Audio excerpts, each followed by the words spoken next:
So it looks like there was an interesting interaction between Nicole Michelle and Soncerae. Soncerae, she's had some drama over the last few years. And Nicole Michelle also had a lot of controversy. She's in the femininity business. You could sign up for one of her courses, ranging from over $200 to over $2,000. And she's supposed to be teaching women how to get a bag and how to get a ring. I also heard her on an interview with O'Shea, where she talked about how she did not like working with black women because they gave her too much pushback, and she prefers to work with other women like the white women, Latinas, Asian, all of those. Very interesting, but she put this post up on IG. It says, a woman's worst enemy isn't men, but other women who attack and berate her because she is traditional and desires marriage, or because she's a Christian. That is not sisterhood. And then she wrote this caption, be careful, traditional ladies. You are told to watch out for bad men, but many times it is the females who undermine you, passive aggressive attacks, and verbal assaults on your character, etc. that hurt you the most. They say sticks and stones may break my bones, but words will never hurt me. Well, why are we doing and saying hurtful things to and about other women simply because we don't agree or live different lifestyles? To take a masculine aggressive stance against another woman who views the world differently or is a woman of faith is counter feminine. Femininity is compassionate and nurturing. Love doesn't discriminate. Be leery of anyone who says they are feminine, yet they attack other women for different views. Don't we have enough pressure as women as it is?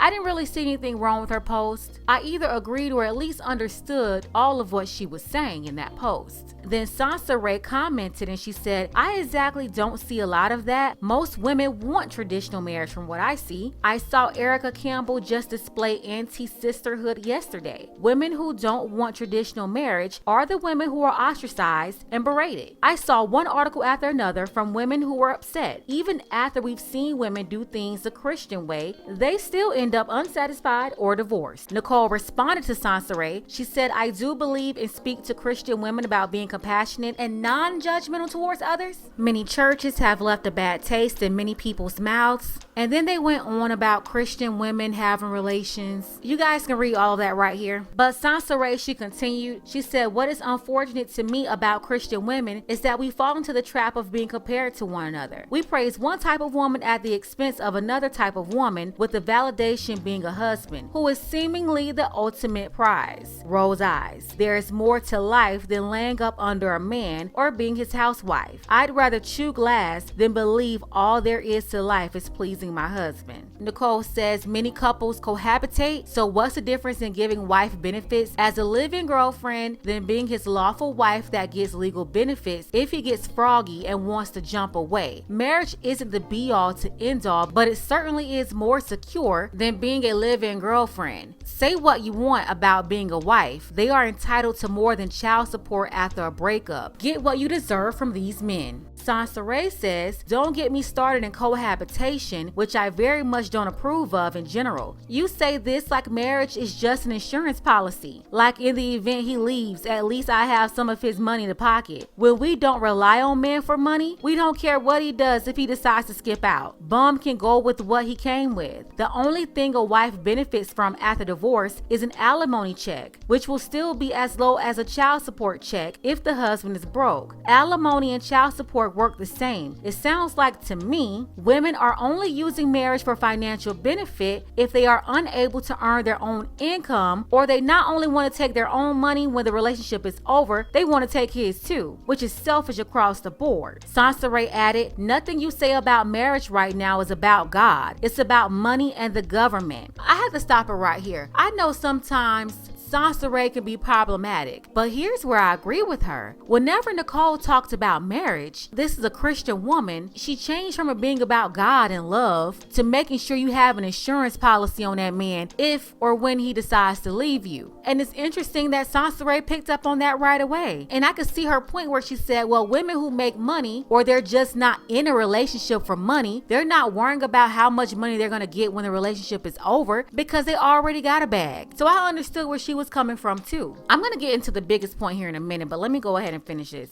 Nicole says, God ordained marriage. A man's role in traditional relationships is to provide and protect. You cannot put down marriage, but then get mad at the benefits when someone lists them. Soncerae says, in a perfect old-fashioned world, you might be right. The world has evolved into an entirely different thing. I used to be so docile, so submissive, so loving. I thought my man was a king. I loved him like it was God's will for me to do so. My spirit led me to the last man in my life. Maybe so, only to bless me with a son. The Bible or Christianity will never fool me again. My son's father knew that scripture like the back of his hand, could recite it like a pastor could. But he was evil, vitriol, cruel, a pathological liar. Why would God even put me around someone like him at all? That's when I started questioning how men think of themselves and who they pretend to be for us. Everyone has motives, including the feminine traditional woman chasing a ring. This conversation proved it. Someone is in it for themselves most of the time. Marriage is a business, rarely about God. Relationships hurt even when you truly love someone. I'm damaged permanently from it. It's been 3 years, and basically she realized that you just can't heal from some things, no matter how much you pray. Now, when it comes to that comment, I think Soncerae is blaming God for her bad decisions. You see, she's the one who chose to be with that person who she decided to be with. Yes, God is there, but we're all still ultimately responsible for ourselves and our own decisions. Maybe that man was a test for you in your life, and maybe you just didn't pass the test. You know, that could be a way to look at it as well. But what I do agree with Soncerae on, she said that most people have motives. Everyone, including the feminine traditional women chasing a ring. And here's what I gotta say about this. This conversation between Soncerae and Nicole Michelle proves that. For the men out there, a lot of quote Christian marriages are not actually Christian. And they're not only some of the biggest hypocrites, but they're the biggest sinners. And they do not represent God at all. Because if they did, that would already be in them. They wouldn't have to go to anybody and fake it. You're gonna have to be aware of this new game. You see the manosphere, Red Pill, people like Jason Black, Kevin Samuels, Obsidian, O'Shea, what they have done is they've brought to the surface what a lot of people already knew that was there. Now, women have paid attention to it. The city girl image, the Trina image is not going to work anymore. Most men have come out and rejected that behavior. So feminist is now a bad word. And after failing so many times, women are now listening, is seeing that the traditional way is what they have to be in order to get along with the man. The problem is this. Too many women are still not genuine. Night after night after night, you see women going to Kevin Samuels' platform and a bunch of other places. And what they're doing now is learning how to be fake feminine. So basically you have the same city girls here, right? But they're hiding behind Christianity and fake femininity. And it seems like everybody is hustling right now and preying on the vulnerable, which are the single women who are having issues in their dating lives, and also the men out there who are looking for the right woman. So then Nicole came back at Soncerae and she says, Soncerae, stop. You did all that for a boyfriend, sweetie, not a husband. It wasn't marriage that let you down. And marriage isn't about being perfect. Humans aren't perfect. Insecurities make us feel like we need to be perfect when no one expects that or teaches that. So the whole interaction was very interesting. I agree and disagree with some of the things that Nicole said. I also agree and disagree with some of the things that Soncerae said. I mean, we're not all going to believe the same thing, but I do believe that they both had valid points. Ultimately, the people who are in the middle of this, I believe, are the vulnerable people. It seems like Nicole is making a push to try to come back into the space of helping Black women. I know she mentioned to O'Shea that she didn't like working with Black women and preferred to work with other races of women, but I'm thinking that now people like her who are in the business of this, they see an opportunity to link up with people like Kevin Samuels and basically re-enter the market of Black women and just make a lot of money off of them.